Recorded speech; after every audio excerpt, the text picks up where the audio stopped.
Yo creo que las obras clásicas ya están en presente. Mi punto es que no hay que adaptar las circunstancias de las obras ni su lenguaje porque ese es nuestro lenguaje, porque además de todas maneras leemos la Odisea en traducción, no la estamos leyendo en hexámetros dactílicos en griego antiguo, sino en traducción, y si la seguimos leyendo es porque habla de nosotros, no porque habla de los griegos antiguos, sino porque nosotros somos esos mismos griegos y el hombre no ha cambiado realmente mucho, el ser humano ni la civilización, y por eso podemos entenderla. Entonces yo creo que es arrogante creer que una obra antigua es antigua y que nosotros hemos cambiado muchísimo y tenemos que adaptarla para que se entienda. Yo creo que esa es la actitud que a mí suele irritarme mucho porque parte de una falta de respeto con respecto a la obra antigua, que es pretender que está circunscrita a un momento histórico y no lo está. Si vale cuánto valen los poemas de Homero es porque no solo porque hablan del hombre contemporáneo y de todos los tiempos, sino porque el hombre contemporáneo también los escribió. Lo emocionante de leer un clásico, de leerlo bien, es ver, wow, que fui capaz yo de escribir cuando yo era Homero, ¿sí? Cuando todos fuimos Homero. Esto es Gaceta Podcast, una entrega semanal que conversa con el presente desde la crítica cultural. Hola, soy Santiago Sembrano, editor web de Gaceta. Hace unos días se estrenó en cines la que probablemente será una de las grandes películas de este año, La Odisea, la adaptación del poema de Homero de Christopher Nolan, que es un director inglés reconocido por éxitos masivos como Interestelar, la trilogía de Batman que protagonizó Christian Bale, y hace unos años Oppenheimer. La Odisea, se siente gracioso resumirla, pero si lo decimos así a grandes trazos, luego de la guerra de Troya, Ulises busca volver a su casa en Ítaca. Y en el poema de Homero, Ulises es el hombre politropos, es decir, de muchos caminos o versátil o complicado. Es un hombre caracterizado sobre todo por su ingenio. Pero en la Odisea de Nolan, Ulises, interpretado por Matt Damon, realmente no es complicado, no tiene muchos caminos, sino solo uno, que es el arrepentimiento y el trauma ante los horrores que causó en Troya como consecuencia de su ingenio, es decir, el caballo de Troya con el que logró engañar a los troyanos y ganar la guerra. Y en eso el Ulises de Nolan se parece mucho a su Oppenheimer, que interpretó Cillian Murphy. Ambos son hombres arrepentidos ante la destrucción que han creado como consecuencia de su ingenio, de su inventiva. Parece que Nolan nos dijera que la bomba atómica de Oppenheimer encuentra su antecesora en el caballo de Troya. Y de cierta forma, Nolan lleva rondando la Odisea durante buena parte de su carrera. Para empezar, porque, y esto lo descubrí investigando para este podcast, estuvo considerado para dirigir Troya, la película protagonizada por Brad Pitt hace como 20 años, que es la adaptación de la Ilíada, también el poema de Homero. Y luego porque varias de sus películas tienen que ver con varios elementos de la Odisea. En Dunkerque se trata también del regreso a casa luego de una guerra. Inception empieza con un hombre perdido en una playa, que es como encontramos a Ulises por primera vez en el poema de la Odisea. Y también podríamos hablar incluso de Interestelar, que también es de cierta forma un hombre que está muy lejos intentando volver a su casa a encontrar a su familia. O incluso, como al igual que en Memento, Nolan pues presenta a un Ulises como un veterano de guerra amnésico cuyos recuerdos están ligados con toda su culpa. Entonces, es una película que llevaba desarrollando, consciente o inconscientemente, buena parte de su carrera, hasta que llegó a La Odisea, ahora sí. Y como en todas las adaptaciones, pues Nolan se toma varias libertades y suprime varias partes del poema para adaptarlo a sus intereses y a su visión. En la película, pues Ulises no llega a donde los feacios, entonces realmente no está esta parte de que cuente su historia. Y la parte de los dioses también es interesante. En la Odisea los dioses aparecen e intervienen constantemente, mientras que en la película, más allá de una Atenea constantemente compungida, interpretada por Zendaya, no hay mayor presencia divina, digamos, visible. Sobre todo en la Odisea vemos a los hombres, sus acciones y sus consecuencias, y es una versión mucho más didáctica y con un mensaje moral mucho más explícito, podríamos decir desde ya que quizás demasiado explícito. Y Nolan propone el caballo de Troya como una suerte de pecado original de la guerra que viola los códigos de hospitalidad griegos, la senia, luego nuestra invitada me dirá si lo pronuncié bien, que en la película llaman y lo repiten una y otra vez para que no se nos olvide, ley de Zeus. De ahí viene todo el sufrimiento de Ulises y aparentemente el fin de toda una civilización. Sobre eso también es la Odisea de Nolan, sobre un mundo que está acabando. Y pues parece que para Nolan funciona como una advertencia para Occidente sobre los peligros de romper los valores que lo sostienen. Y claro, es su lectura y su interpretación, me parece que no tiene que ser fiel al poema, pero también podríamos decirle a Nolan lo que él hace que diga Penélope, interpretada por Anne Hathaway en la película, cuando dice que la estructura no es nada si no se respeta su significado. Entonces, para explorar la estructura y el significado de la Odisea de Nolan, hoy estamos con la escritora Carolina Sanín, que lleva varios años leyendo y enseñando la Odisea. Carolina, bienvenida. Muchas gracias, Santiago. ¿Qué te pareció la Odisea de Nolan? Pues yo sabía que no me iba a parecer bien y fui a verla para hablar hoy contigo porque me habías dado la instrucción de verla. Pero lo importante no es que me guste o no, yo creo que hay cosas que van más allá del gusto, que es el criterio. Y yo creo que es una película muy desfigurante, desfiguradora de un poema que es de todos nosotros y que es acerca de todos nosotros. Entonces creo que culturalmente es nocivo eso. Es nocivo porque la gente va a creer que sabe qué es la Odisea y quién es Ulises, y de esa manera, en esa medida, no va a leer la Odisea. Realmente no creo que esas cosas sirvan para conocer, sino para desconocer. Y se va a perder para muchísima gente el significado del poema. A cambio, la película creo que no dice nada nuevo ni nada valioso. Y como tú dices, una película que es una adaptación de una obra literaria no tiene que decir todo lo que dice la obra literaria, pero yo creo que se tiene que comprometer a leerla y a justamente hacer una interpretación de la obra. Y creo que lo que hizo Nolan no cabe mucho en el poema. Creo que no consideró el poema de Homero. Además, creo que es una película mala porque está llena de diálogos expositivos, está muy mal actuada, sobre todo por Anne Hathaway en el papel de Penélope, o mal dirigida, o ambas. Atenea también es un personaje pues flojísimo y entonces no sé para qué muestra algo para de alguna manera diluirlo, ¿no?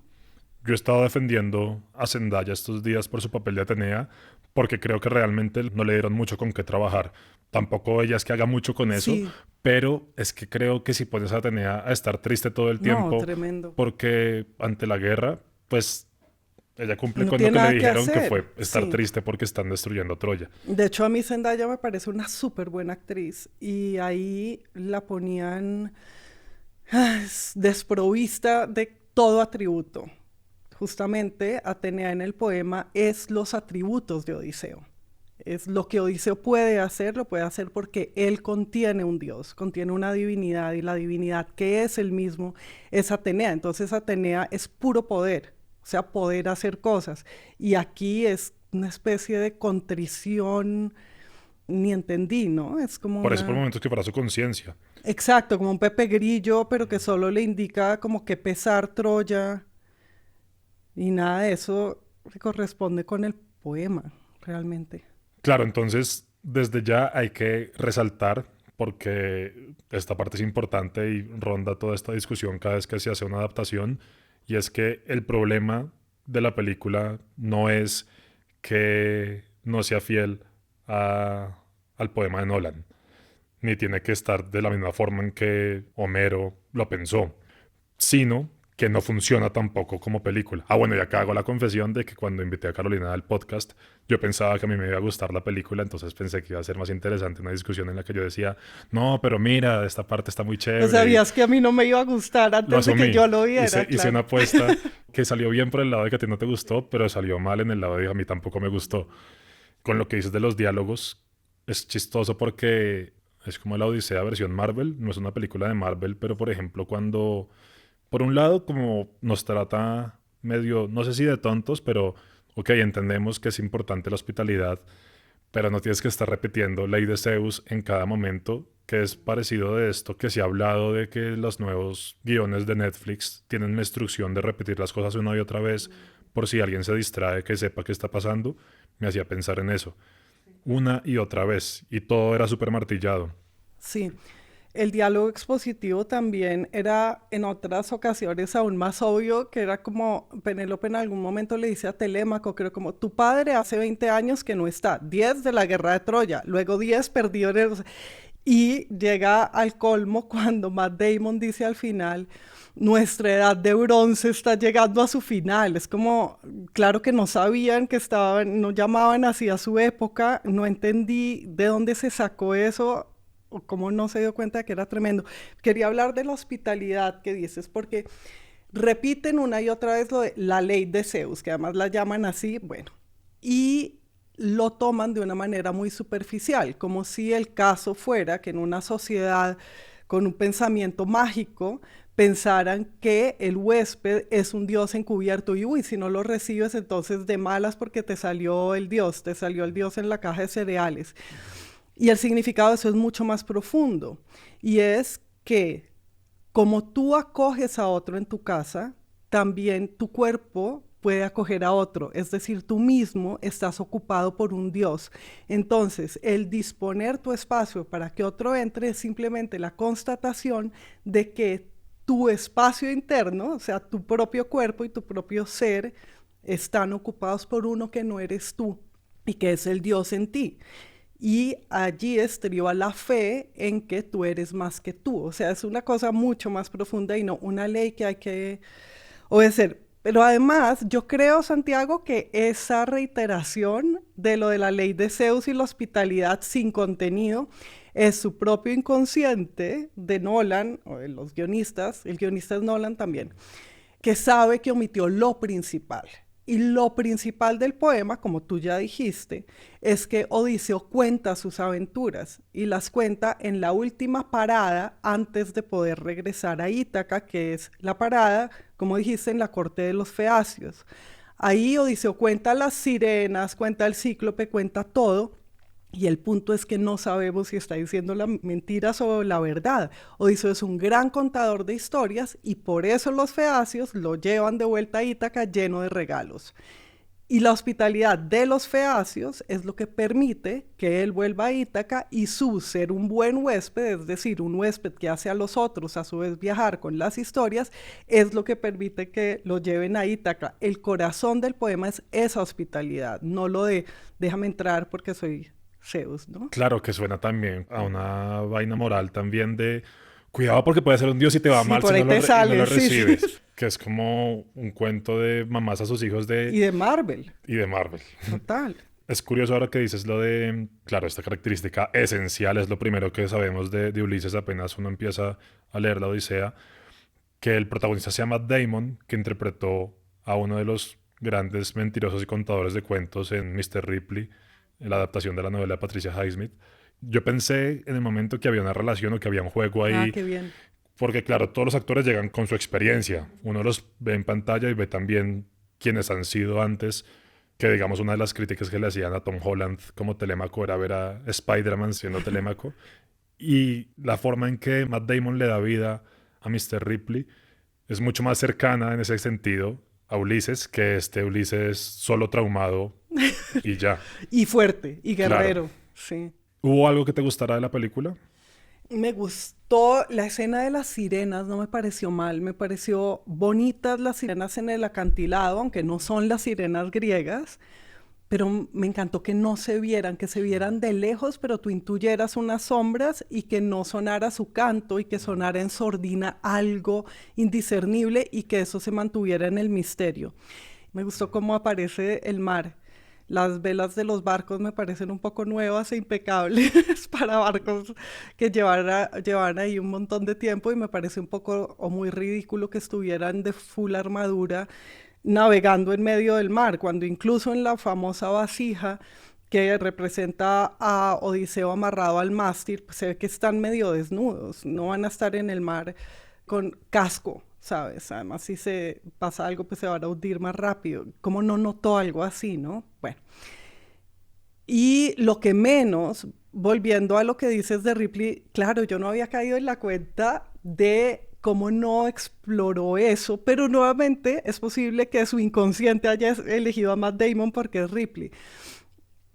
El principal rasgo de Odiseo, como dices, es que es un mentiroso y un contador de historias y sobre todo que es astuto. Y la astucia consiste en que él mismo es un lector de los demás. Él detecta los deseos de los otros, los explota en su propio beneficio y esa es la virtud clásica que luego será también la virtud de toda la literatura de enseñanza medieval. ¿Qué significa ser astuto? Ser flexible y estar atento al otro, que es también una hospitalidad, porque si eres astuto dejas que el otro esté en ti, entre en ti, y tú puedes ver el mundo como el otro y así logras que el otro te lleve de camino a casa. Y eso se relaciona también con lo que decíamos de Atenea. En la Odisea, ¿te acuerdas que ellos charlan y Atenea le hace bromas? Y en un momento dado incluso Atenea le dice como, no me vas a decir mentiras a mí también, o sea, y es muy bonito eso de los engaños y el ingenio. ¿Qué significa el engaño? Ese primer verso que es, canta de un hombre polítropo, que es de un hombre de muchos caminos, que yo traduciría de hecho como un hombre variado, porque me encanta, porque una cosa no puede ser variada o no tiene lógica en la oración, pues sería lindo, ¿no? Cántame de un hombre variado, así sería como yo traduciría.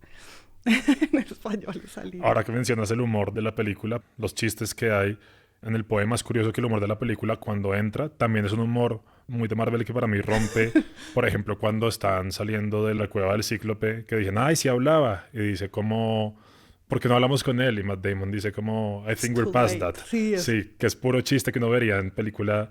Entonces no estaría mal si no fuera de Marvel, solo que acá rechina. No es que el chiste, como que las películas de Marvel también tienen unos códigos, pero acá, por ejemplo, cuando en la parte de Circe, al parecer el cuervo es como su hermana, dice, ¿por qué hiciste a tu hermana? Nos llevamos mejor así. Que es puro chiste también de Hulk, de Iron Man, de... Sí, del que nadie se va a reír. Es raro, ¿no? Porque insisten en unos chistes de los que nadie se va a reír porque los hemos como reoído 1000 veces y nunca fueron chistes, como chistes de señor, ¿cierto? Nolan puede ser un señor en ese sentido.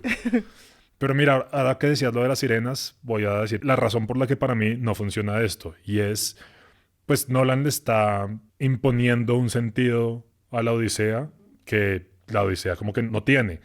Hay otros textos u otras situaciones, otros episodios históricos que lo sostienen mucho mejor, como por ejemplo Oppenheimer. Uno podría decir que la Odisea de Nolan es una versión no solo mucho peor de la Odisea de Homero, sino peor que su mismo Oppenheimer.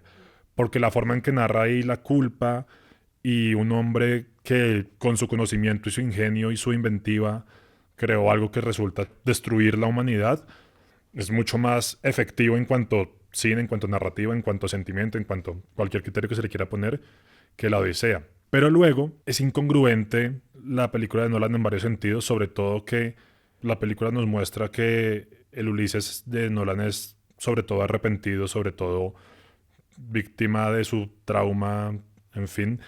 No tiene tanto sentido, por ejemplo, el episodio de las sirenas, porque si Ulises quiere escuchar el canto de las sirenas y se arriesga de esa forma, es porque es también un atrevido y un arrogante que dice, no, usted tápense los oídos, yo voy a escuchar esto no me lo pierdo. Amárrenme si quieren, pero yo esto lo voy a escuchar, porque quiere ir más allá todo el tiempo, quiere como probar por aquí, es como... Eso no tiene tanto sentido que lo haga este Ulises, por un lado. Luego, por ejemplo, ya se habló harto de que no está el episodio de cuando le dice al Cíclope, se llama nadie, entonces claro, el Cíclope luego dice, papá, puedes ir a Poseidón, que el que lo hirió fue Ulises, en fin. Y cuando se va, tampoco está que le diga su nombre. En cambio, en vez de decirle su nombre, le tira una flecha. Pero esa parte de la flecha, este man solo está pensando en escapar. Ese tiro de la flecha que reemplaza decirle el nombre, no corresponde con alguien que no está como burlándose del Cíclope, de la forma en que sí lo está haciendo el Ulises del poema, que es como, mira, yo fui el que te pude engañar, que luego termina siendo un problema que le diga su nombre, pero... E incluso luego, pues al final, cuando llega a Ítaca y acaba con los pretendientes, eso tiene todo el sentido que lo haga el Ulises del poema.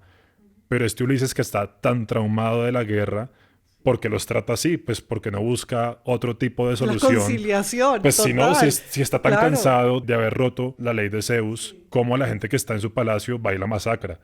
Eso no se sostiene. Entonces ese para mí es el problema de la película. Sí, que no construye un personaje consistente. Claro. Y tampoco lo hace con Telémaco. Fíjate que Telémaco en el poema es medio un huevón traumatizado, él sí, y castrado, porque el problema de Telémaco es que siempre ha visto a su madre rodeada de pretendientes y no conoce a su padre, entonces Telémaco tiene todas las razones para dudar de que sea hijo de Odiseo. De hecho, puede ser hijo de otro porque él ha visto una multitud de hombres asediando a su madre.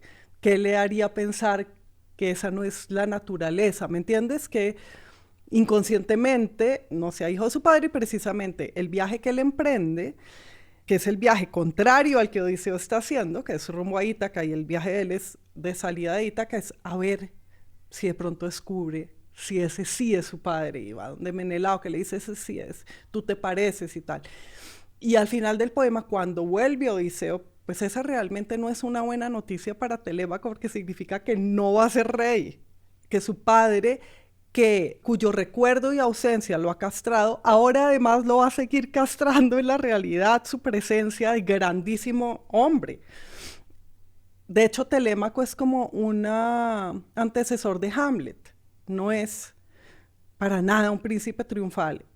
Y que éste no haya entendido el poema ni haya construido a sus personajes está reflejado en que al final Telémaco es rey. Para nada es rey. Al final Telémaco es Odiseo el que por fin puede ser el rey de su dominio. Y no construye a Odiseo consistentemente, tal cual. O sea, un traumatizado de la guerra de Vietnam, que es lo que básicamente hace Nolan, volver a pedir perdón por Vietnam como todos los gringos para siempre.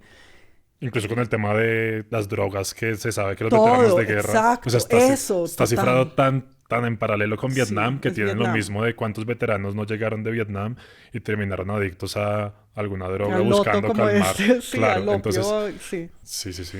Pero entonces lo que decías, se arrepiente de la masacre de Troya y hace una masacre en su palacio. Pero para que no sea totalmente contradictorio, no hace tanta masacre. Deja algunos vivos en la Odisea de Nolan. Todo es como sí, pero no entendí bien, pero quiero forzar mi historia para que represente esto. Y nuevamente lo que dices, el problema no es que no sea o sea fiel a lo que el poema dice, pero sí que sea fiel a el espíritu del poema, porque si no, no lo llames la Odisea y es otra cosa. Entonces también creo que nuestro asunto es qué significa fidelidad. Fidelidad no significa transcripción, pero sí estar compenetrado con la obra de alguna forma, escucharla. Sí, pero incluso es que antes de eso, ser fiel a su propia idea. Antes de la cuestión de la fidelidad al espíritu, hay el mismo, digamos, lo que escribe con la mano lo borra con el codo al hacer esto que digo. ¿Qué te interesó la Odisea? Como busca tu propio interés y me parece que no hizo eso. Ahora que hablas de la fidelidad y bueno, Nolan hablaba de que quería que no fuera otra película, no recuerdo exactamente, estoy parafraseando, como daba a entender como las de Semana Santa que se sienten antiquísimas y con unas formas de hablar y unas formas de la película que está cifrado como película antigua, sino que fuera una odisea cercana a alguien que la vea en 2026 o de ahora en adelante. Decía Earthy, que fuera cercana, por llamarlo de alguna manera. Yo sé que tú en varias ocasiones has criticado esta noción de actualizar los clásicos, de ponerlos en un lenguaje contemporáneo, pero bueno, te quiero volver a hacer la pregunta de ¿qué opinas de esta premisa, como de traer la Odisea al presente?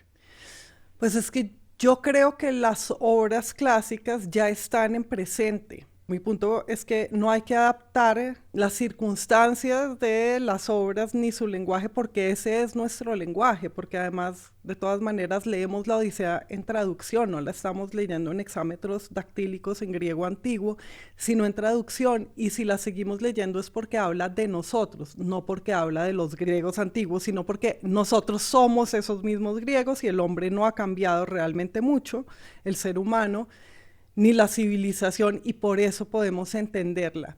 Entonces yo creo que es arrogante creer que una obra antigua es antigua y que nosotros hemos cambiado muchísimo y tenemos que adaptarla para que se entienda. Yo creo que esa es la actitud que a mí suele irritarme mucho porque parte de una falta de respeto con respecto a la obra antigua, que es pretender que está circunscrita a un momento histórico y no lo está. Si vale cuánto valen los poemas de Homero es porque no solo porque hablan del hombre contemporáneo y de todos los tiempos, sino porque el hombre contemporáneo también los escribió. Lo emocionante de leer un clásico, de leerlo bien, es ver, wow, que fui capaz yo de escribir cuando yo era Homero, ¿sí? Cuando todos fuimos Homero. Entonces, yo creo que por ponerle this fucking bitch, estoy acá varado en este fucking sitio, o daddy, creo que eso no hace nada por nadie. Yo creo que eso no hace la cosa más cercana ni más comprensible, que solo clichés, decir más cercana, más humana, son capaces de decir más humana. Y ¿sabes qué también? Que eso de convertir a Odiseo en un padre de familia amoroso que le dice al hijo, es que I'm proud of you, y no sé qué, como si se estuviera graduando de high school.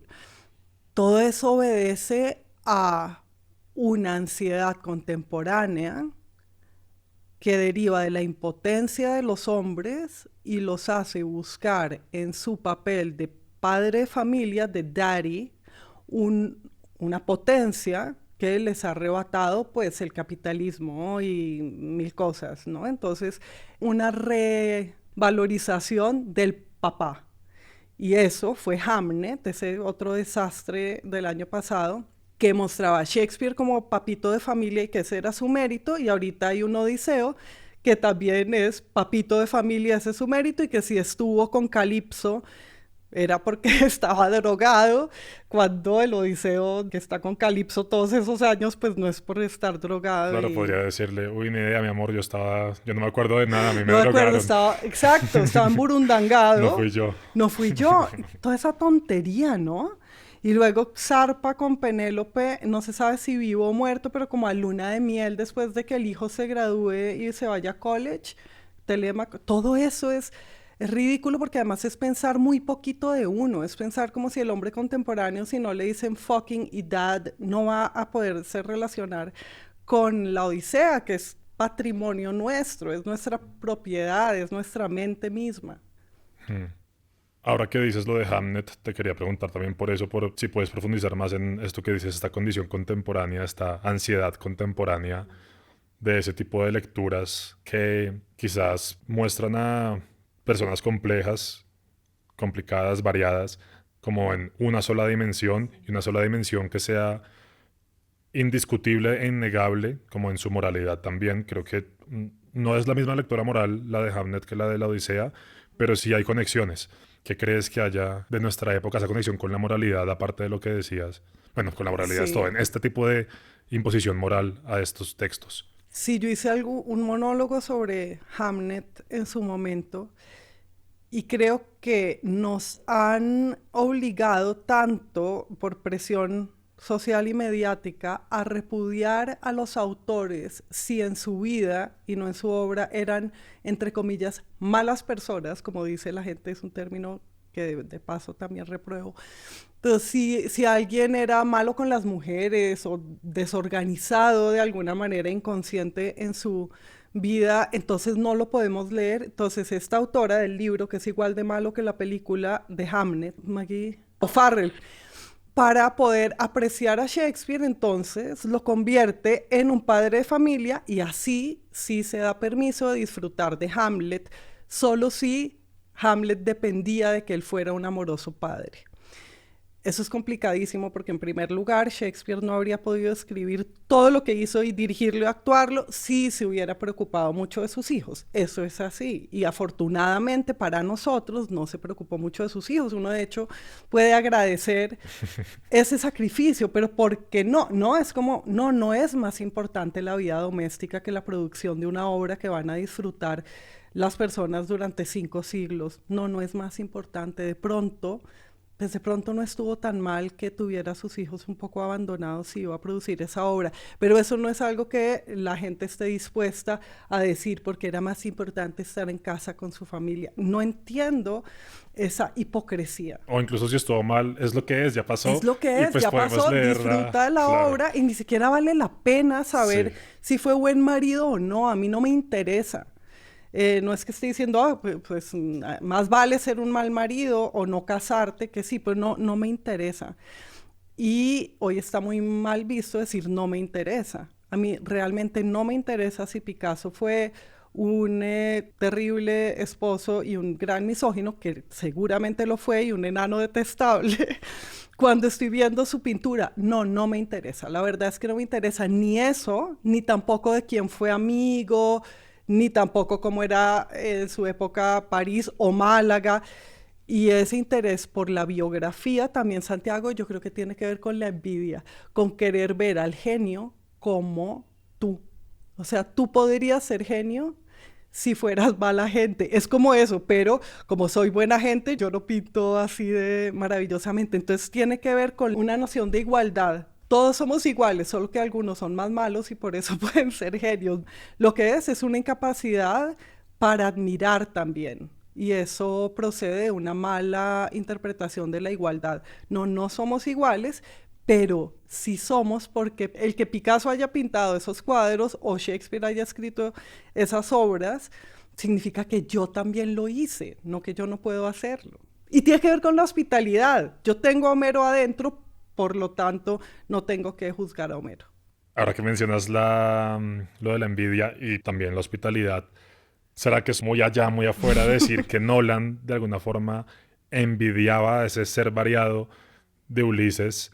Bueno, para empezar, ¿qué relación tiene él frente al cine y frente a su obra, frente a esta maquinaria con la que crea todo? Porque constantemente nos muestra hombres arrepentidos de lo que crean y de lo que en algún momento su intelecto genera. ¿Cómo ves esto de la envidia, si psicoanalizamos a Nolan, de la forma en que él quiso achatar y encapsular, encarcelar incluso a Ulises? Sí, me parece muy sospechoso porque es una obra hecha sin admiración y ese es el problema de la fidelidad que hablábamos. No eres infiel porque no copies todo, sino que eres infiel porque no estás amando la obra cuyo nombre estás usando. Y sí creo que puede haber una envidia con respecto a Odiseo, que es, lo estás mostrando hiper fuerte y tú puedes aceptar, si yo no tengo esa fuerza física y no sé tensar el arco y disparar flechas así, pero no reconocer algo mucho más profundo en Odiseo, que es la libertad. Y es, yo estoy dispuesto a decir que no fui al gimnasio lo suficiente, pero no estoy dispuesto a decir que no soy libre.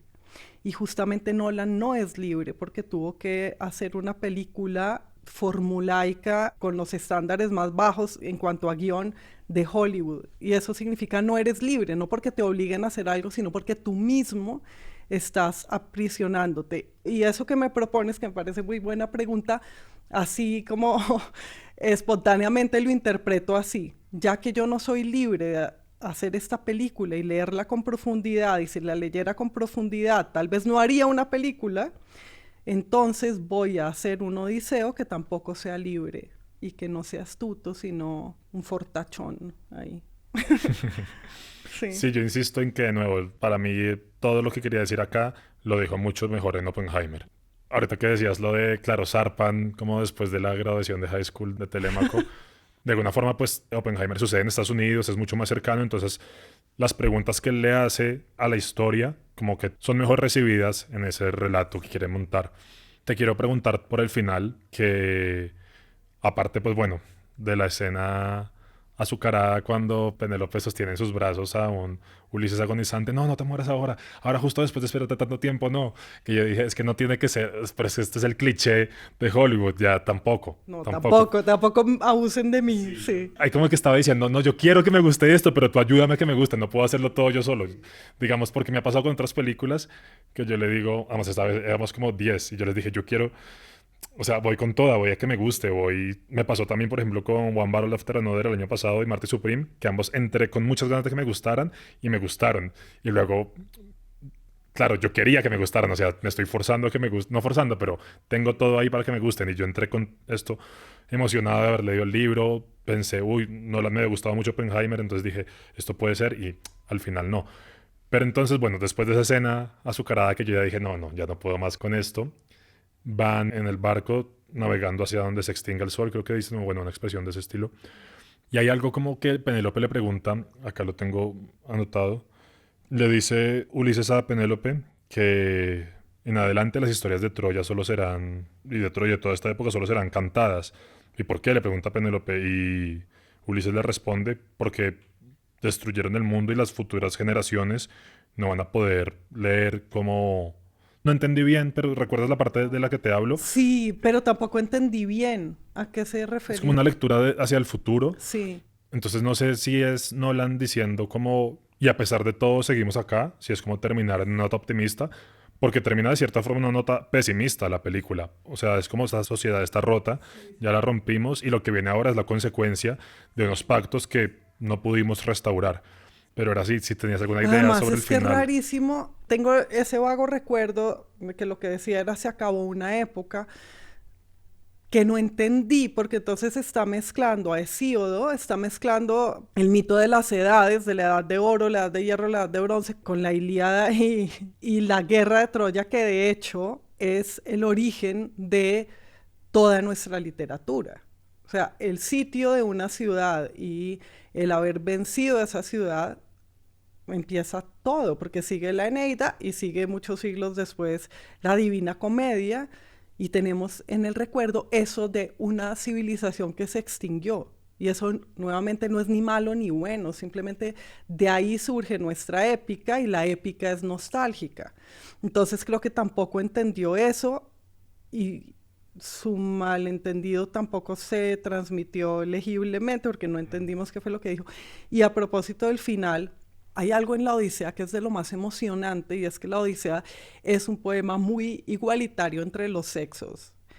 Y al final, ¿te acuerdas lo emocionante que es cuando Penélope le pone a él la prueba de que dice lo de la cama y él dice es que mi cama no se puede mover, nuestra cama porque es un tronco de olivo y ahí Penélope lo reconoce y entonces tú te das cuenta que es la mejor experiencia de leer el poema de que ellos dos son iguales, que ella es igual que él de engañadora, por eso ha destejido la mortaja del suegro y por eso ha engañado a los pretendientes y dices, ah, wow, no solo él y Atenea son el mismo, sino que él y su pareja son el mismo y la Odisea es sobre una reunificación contigo mismo que es el matrimonio del alma, digamos.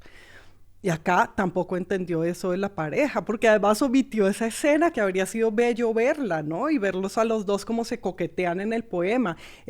Él sabe que ella ya sabe, que él sabe que ella sabe, pero los dos hacen este baile cortejo que es divino y aquí no aprovechó ni eso que era sencillo y romántico. Claro, lo que configura Nolan en la película con ese reencuentro es una confesión, que es Ulises medio de espaldas a Penélope con Con la celosía, una sí. celosía que parece casi como y escuchando, y es ahí donde él dice, como todavía no le ha dicho que es Ulises, pero le dice que él peleó también en Troya y dice, no, es que lo que hicimos con el caballo, rompimos todo, y es Sí, más confesión que esa no hay. Y entonces termina de igual a igual de reconocerse, como dices, con la escena de la cama, sí, hacia Penélope su confesora. Y entonces sí. también de nuevo es achatarla muchísimo. En cada personaje que va concentrándose la cámara, termina reducido a una versión tan pobre de su potencialidad Y que es... moralista, sí. Y hablando de moralismos, de las partes que yo más dije, no, pero tampoco, es cuando Circe, luego de convertir a todos en cerdos, dice, ah, es que son los hombres, unos cerdos que van por ahí violando y matando gente. Sí, Ahí también. está para que veas. Cuando, de nuevo, no tiene que ser la Circe del poema, pero que falta de sensualidad la de Nolan y de Sí, de la deseo, bruja sí, también, de como, no mostrar eso, sí. sí, no podría criticar las formas en que los hombres han saqueado, violado, en fin, eso no lo pongo en cuestión, quiero dejarlo claro, sino poner en ese momento de la película a ese personaje a decirlo de forma tan explícita es un poco como, ok, ya tenemos claro, Nolan, que quieres denunciar la guerra y todo lo que trae, sino que desaprovecha una escena que en el poema es muy sensual Sí, y llena de deseo y de y poder de por parte poder, de ella. claro. Y además, claro, si tú lees que convirtieron un hombre que está comiendo en cerdo, sabes exactamente que eso quiere decir que corresponde a su naturaleza. O sea, eso era obvio, pero podrías haber hecho más con eso, tal cual. Quería volver un segundo a lo de Penélope y Odiseo, y es que cuando vuelve Odiseo ya se han reconocido, él pasa toda la noche contándole a ella sus aventuras, que es precioso también porque le dice toda la verdad, pero no como una confesión católica, sino también entreteniéndola a ella toda la noche y recuperando de alguna forma el tiempo. Es sobre cómo él sigue ejercitándose en ser narrador y en contraer en una noche 20 años. Y es sobre contar historias y no, como dices, sobre comparecer en un juicio. Son dos cosas casi opuestas, porque al contar historias no hay juicio y justamente no hay arrepentimiento, ni se necesita un perdón, ni hay... Es eso. Es una diferencia enorme. Claro, de nuevo para juicio ya está Oppenheimer. Es que hace cosas que ya hizo y las hace peor. ¿Alguna reflexión final? Uy, hay tantas otras cosas, pero ¿qué más? Pues sí, que omitió lo principal y que además el problema es que eso principal que omitió era cinematográficamente muy promisorio. Habría sido hermoso y conmovedor. Mi problema con la película nuevamente no es que no sea tan buena como el poema. Me parece de hecho muy bien que el poema siga protegido para los que sí quieren leerlo. Aparte de que sea nocivo en el sentido de que muchos creerán que ya lo leyeron, como dije al comienzo, pero mi problema también es que no aprovechó lo que cinematográficamente habría sido útil y entonces que no hizo una película conmovedora. Uno no se emociona como si se emociona en Interestelar, o por lo menos yo, pues hay una cosa sentimental. Acá ni siquiera hay sentimentalismo, ni siquiera hay Hollywood del bueno, el de Spielberg, ¿no? Como llora. No hay nada, es frío. Todo Sí. te deja frío, todo es como resumido. Uf, yo también pensé en eso. Creo que en parte es por el ritmo.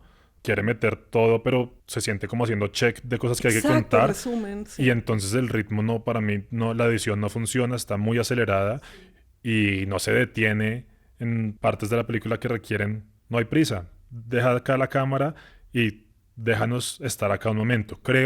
Leí que eso puede tener que ver con las limitaciones técnicas que él mismo se pone, con lo de IMAX, que creo que toca cambiar el rollo cada 3 minutos, entonces eso hacía que tuvieran, en fin, no quiero especular de cosas que no comprendo en absoluto, pero puede que tenga algo que ver con limitaciones técnicas, pero ya si está resolviendo todo lo demás, también acá habría que, justamente, a pesar de que, o porque se demora tanto tiempo el volver a casa, son escenas largas, deberían ser largas, que uno sintiera esa espera. Y menos, exacto, Mientras ¿no? acá parece que fuera como lo que los gringos llaman rush hour, volviendo a casa rápido, Ajá. entra acá, como, Sí, ya, llegué. te voy a dar una idea de qué es lo que pasa Sí, sí. de las aventuras, de una secuencia de aventuras, y además no construye ningún personaje, porque para una película de 2 horas o tres, Casi 3. de 3 horas, habría tenido que, como es tan corta, quiero decir, es una película larguísima, Claro. pero no tarda tanto como leer el poema, habría tenido que, yo creo, tener el punto de vista de uno de los personajes. Creo que narrativamente, o mejor, dramáticamente, eso habría funcionado, que fuera el punto de vista de Telémaco, por ejemplo. Entonces tienes que construir su drama. O el punto de vista de Penélope o de Odiseo, que ese es el triángulo principal. Tienes que construir puntos de vista y no todo y todo y todo, ¿no? Y así habría construido el personaje, entonces te habrías podido conmover con la tesitura de Telémaco que no puede hacer nada, o de Penélope que está harta de esperar y quieta, o de Odiseo que quiere volver, pero se deleita en estar engañando. Y tú te habrías conmovido, pero está uno muy afuera, ¿no? Muy afuera de la película, es como viendo unos reels Sí, no ahí. tuve por dónde entrar. No No, tuve ¿qué por es dónde eso? entrar. Sí, en conclusión, para mí ha habido muchas películas de Nolan que he disfrutado y que me han conmovido. Y hay partes de sus preguntas actuales que me interesan. Repito que Oppenheimer me interpeló, digamos. Había cosas ahí que me hicieron preguntar sobre Occidente, la civilización, este contraste entre civilización y Ujú. barbarie, La la responsabilidad. responsabilidad. Entonces me parecía bacano, bien, que él siga explorando esas preguntas, pero creo que de todo lo que podía escoger, escogió un texto que no tenía nada que ver con eso y él, digamos, obcecado y terco, dijo, voy a hacer que tenga que ver con eso. Y el resultado de la película es eso lo que rechina, que es casi el mismo texto en las partes que decía antes, lo de las sirenas, cuando mata a los pretendientes, cuando le dispara el flecha al cíclope, es el mismo texto diciéndole, oye, no, yo no estoy, yo soy otra cosa, ponme atención. Y él insistiendo, no, tú vas a hacer un Lo que texto yo sobre el quiero. arrepentimiento. Y ese resultado es el que para mí no se sostiene. De nuevo, No, sí. no es nada del poema incluso, sino viéndola, La película sola, sí, sin... Y es un efecto del sometimiento, es voy a someter esta obra y no escuchar. Es un problema de sordera. Y ese problema de sordera está también en la película, que tiene una música incesante. Eso también me chocó muchísimo. está esa banda sonora detrás que no para. Y fíjate que el momento que más me gustó tiene que ver con la escucha, que es las sirenas, pero fue fugaz. Y recuerdo que me queda desde un aturdimiento porque además lo vi en IMAX, que no vuelvo a un IMAX porque el volumen, salí con tinnitus. Y te quería yo preguntarte a ti algo. De adaptaciones de grandes obras, ¿cuál sí te ha gustado y por qué funciona? Buena pregunta, tendría que pensar, no lo tengo presente ahora mismo. Porque yo tampoco las suelo tener presentes, pues mientras hablábamos y cuando me preguntabas sobre esas adaptaciones a lo moderno, yo pensaba en que me gustó ese Romeo y Julieta de hace tiempos de Leonardo DiCaprio Ese y lo tengo Claire pendiente de Danes. ver, eso no lo he visto. Es lindo y es, bueno, dos quinceañeros en Nueva York. E incluso es que West Side Story es Romeo y Julieta. Y es Romeo y Julieta, pues en Nueva York también. Y para que si quieres hacer unas variaciones, conservas el casco griego y los barcos de remo también. Eso es lo raro. Estaba pensando mientras me preguntabas en unas óperas que yo he visto aquí, que es el mismo vestuario, como dieciochesco del siglo XIX, pero de repente sacan una referencia contemporánea. Es como un guiño al espectador. Es más que una, entre comillas, actualización que sería necesaria. Es como un momento para que te rías porque dijo fuck, ¿no? Y eso es lo detestable, que es como la complicidad, como un momento de, ¿cómo se dice? Tumbar la quinta pared, esas bobadas de jerga. Pero ¿qué otra? No, pero ahora mismo... No sé, Espartaco. Pero mira, me gustó más Troya que la Odisea. Para eso, y me gusta mucho más el Aquiles de Brad Pitt que el Ulises de Matt Damon. Troya, hay partes que son chistosas y chistosas no bien, sino que dicen, bueno, pero sí hay partes que me conmueven. Y de alguna forma... Brad Pitt me transmite la ira de Aquiles, mientras que el arrepentimiento de Matt Damon no llega para nada a mí. Y al menos Troya, es que estaba hablando ayer con un amigo que decía como, ay, Nolan, pues uno no lo va a ver no es tan profundo. Y yo, de acuerdo, pero es que la gracia de Troya es que, bueno, no es tan profundo, uno la ve y se divierte. Pero Nolan, él sí quiere que sea profundo y ahí es donde se le va. Y es tedioso. Si no quieres que sea profundo, haz una película, lo que tú decías, Hollywood del bueno, y la disfrutamos con sus aventuras, pero no le pongas tantas... Sí, se le queda grande el texto, la verdad. No sé de otra forma de decirlo. Pero voy a pensar lo de la adaptación clásica y te digo. Sí, fíjate que O Brother de los Coen, que era una adaptación de la Odisea, a mí no me gusta, pero al menos había una ternura de voy a agarrar este poema, tratar de entenderlo y después de entenderlo hacer otra cosa. O sea, sí había ese proceso. Había canciones, ¿te acuerdas? También la tengo pendiente para ver. Esa es linda con Clooney. Es linda, a Sí, mí sí, no me sí. gusta mucho, pero tiene un buen sentimiento. Mi problema con estas cosas que me chocan tanto es que es lo que tú descubriste hace un momento, que no procede de un buen sentimiento, sino de una rivalidad. Es como si él estuviera rivalizando con Odiseo o con Homero. Justamente es eso. Es un duelo de machos. Es Agamenón contra Aquiles, no es Odiseo. Esta es la Ilíada en realidad, y Aquiles y Agamenón son Homero y Nolan. También se han reído por ahí en comentarios que he visto en redes del Agamenón de esta Odisea que solo está todo el tiempo así con su super armadura. Robocop ahí, Así. sí. Robocop, Total. quieto. Sí. Todo el tiempo es así. Y cuando se abren las murallas de Troya, ¡pah! Sí, enorme el Transformer, es puros Transformers. Toda la gente corriendo alrededor y él así. Sí, verdad. Y una cosa que habría sido chévere, ahora arreglémosla porque es bonito, bueno, de lo peor fue el mundo de los muertos, que eso en la Odisea es emocionante porque sale la madre, de Odiseo, que él no sabe que ha muerto y se le aparece el mundo de los muertos y es muy conmovedor. Nuevamente la Odisea está llena, la Odisea original está llena de escenas hollywoodescas que no aprovechó. Es más Hollywood bueno, Homero, que Nolan. Y... bueno, ni hablemos de Tiresias, pero en la Odisea ahí sale Aquiles. Claro. Y es emocionantísimo el encuentro entre los dos y lo que Aquiles dice y tal. Que de hecho sería un buen momento para justamente pensar sobre las preguntas que se hace Nolan. Eso. Aquiles en la Odisea habla mucho de eso. Sí. Del precio de la gloria, del arrepentimiento, de para qué quiero haber ganado la guerra si ahorita estoy acá Sí. muerto. Y ahí Y es, o sea, ¿cómo Era dejas el pasar punto. eso si Sí, él está hablando de exactamente lo de que tú le eso. quieres imponer al poema? Total, no tenías que inventarte al soldado Sinan, que es este chico, no sé qué, Elliot Page. que no tiene ningún propósito, si ya estaba el mismísimo Aquiles diciéndolo en la Odisea lo que tú quieres decir, que es mejor vivo que muerto.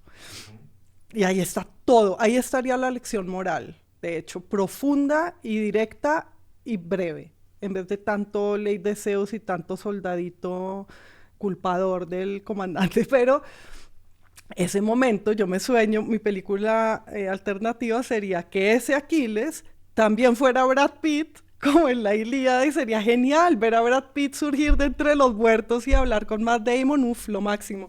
Como también ya en chiste, habría sido un buen chiste poner a Penélope Cruz a hacer de Penélope. ¿Te le gustaba más que en Hathaway? Pues porque se llama Penélope, entonces por lo menos ese chiste sí lo habría reído un poco más que el fuck. This fucking Y bitch. Anne Hathaway, que me gusta en muchas películas, me pareció malísima acá, pero es que tampoco tenía líneas, o sea, y hacía como berrinches. Era como, no, yo quiero esa Odiseo. ¡Hay buenas noticias! Sí, y se salía, es como, no, Penélope es Odiseo mismo, o sea, tiene que tener una grandeza y un control de sí completo. Y en el caso de ella sí me parece que no solo fue malas líneas, sino mal actuado, mientras que en el caso de Zendaya creo que no podía hacer nada con esas no líneas que le dieron. Ah, además la muestra, Zendaya que es tan guapa, la pone fea como si fuera políticamente incorrecto poner a una diosa bella. Eso, de todas las correcciones políticas, esa que nadie ha comentado fue la que a mí me chocó más. Es como, Zendaya es hermosa, la vas a poner de Atenea, ponla majestuosa, pero no, la pone ojerosa, demacrada y rarísimo. Es que es medio misógino, de hecho, ¿no? Poner a esas mujeres así. Lo mismo que Calypso es una ninfa. Calypso no es una cincuentona como Charlize Theron. ¿Te parecía muy incorrecto poner a una jovencita enamorando a Odiseo si Odiseo justamente le dice cuando se va a despedir de ella, yo sé que tú no envejeces y Penélope pues sí y tal, pero yo me tengo que ir para allá? Sí, no, Pero él es no. diciendo, tú eres increíble, wow, estás re buena, Es divino. pero Yo tengo me una esposa tengo que me que espera. Es ir. casi que el man como, oye, Sí. no, tú eres... Que es muy lindo. Yo me quedaría aquí. Tú eres lo máximo.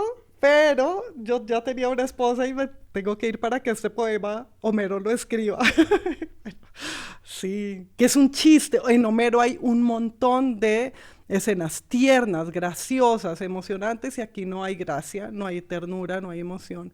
Además, el poema de Homero no es sobre la guerra y no es sobre un guerrero, es sobre la paz y sobre la casa, es doméstico. Y es como el mar se vuelve también una casa y es sobre estar adentro. Esto tampoco entendió, eso está lleno de batallas, en la Y Odisea no mira hay que batallas. con eso que dices, creo que habría sido mucho mejor que Nolan si hubiera dirigido Troya o hubiera hecho su Ilíada. Sí, La Ilíada le que le habría quedado interesaba mucho era eso. la Ilíada le quedaba mucho mejor. Porque los sentimientos que él quiere plasmar ahí, las preguntas que se hace, sí las recibiría, creo, mucho mejor la Ilíada.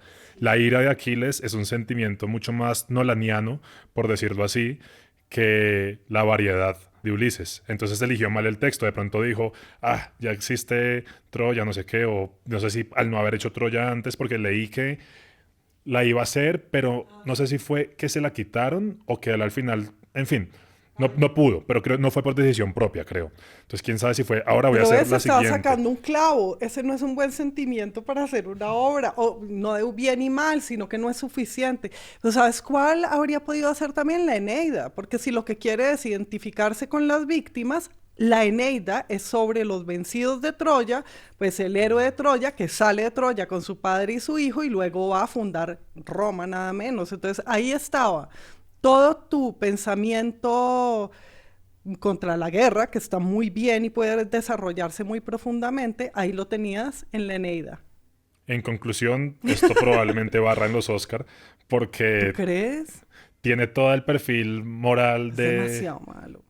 No, en Estados Unidos está yendo súper bien. Críticos que, Ah, ¿sí? pues no todo, algunos no. Por ejemplo, Richard Brody en el New Yorker no le dijo unos... Es que igual esto que estamos diciendo tampoco es que sea una gran interpretación, es que la película misma te dice que es sobre la culpa. Sí, en fin, esto es y fácil. estaba señalando eso. Sí. Pero hay otros que sí creo que... No, yo creo que le va a ir bien. Sobre todo porque creo que... Bueno, nos falta hablar de eso, pero ya sería toda otra discusión. Lo que dice sobre Occidente o lo que apunta a decir, Claro. creo que por ahí puede haber como ante Trump... No rompamos las leyes de la hospitalidad, se puede leer como una fábula migrante, se puede leer como una fábula, en fin, sí, como tratémonos bien entre todos porque si no nos va mal. Y nos arrepentimos de Vietnam, somos el cíclope que está comiéndose a los más pequeños que nosotros que vienen a nuestra cueva. Claro, entonces como los gringos están pagando con las películas lo que su política hace y diciendo en las películas lo que hacemos es mal y eso se premia, entonces probablemente ganará todo. Malditos gringos. Es que los gringos son peores los que son liberales, o sea, son tan malos los que son liberales como Trump. ¿Sabes cuál momento es clave para esto que digo? Cuando dice... Ulises, como nosotros somos la gente del mar, toda la película, no hablamos de eso, pero toda la película está el miedo, como el coco de la gente del mar. Uy, no, cuidado, mamá, tienes que casarte porque viene la gente del mar. Rarísimo y eso. Resulta que la gente del mar es Ulises y los suyos cuando vuelven. Entonces, ese movimiento, ese giro de creemos que hay una amenaza afuera y nosotros somos la amenaza, encaja perfecto con la culpa liberal que señalas. Entonces, creo que ahí puede haber como una gran fábula que necesita Estados Unidos en este momento. Sí, lo de la gente del mal también no lo entendí. Eso es un invento como lo de la ley de... O sea, es una mala lectura porque todos los griegos son la gente del mar. Al contrario, pues, de la otra civilización que nos constituye, que es la hebrea, que es gente que no era de mar, sino de tierra, el desierto. Entonces, eso de poner los enemigos de la gente del mar, yo no lo entendí. De hecho, era como, no, ustedes son la gente del mar, justamente, ¿no? Bueno, Carolina, Bueno. Gracias. Ay, gracias a ti, me encantó. Gracias por quedarte hasta el final. Yo soy Heidi Correa. Y yo, Giancarlo Vega. Somos los productores de Gaceta Sonora. Encuentra más voces, textos y episodios en gaceta.com. Síguenos en redes sociales como @Gaceta Revista. Hasta la próxima.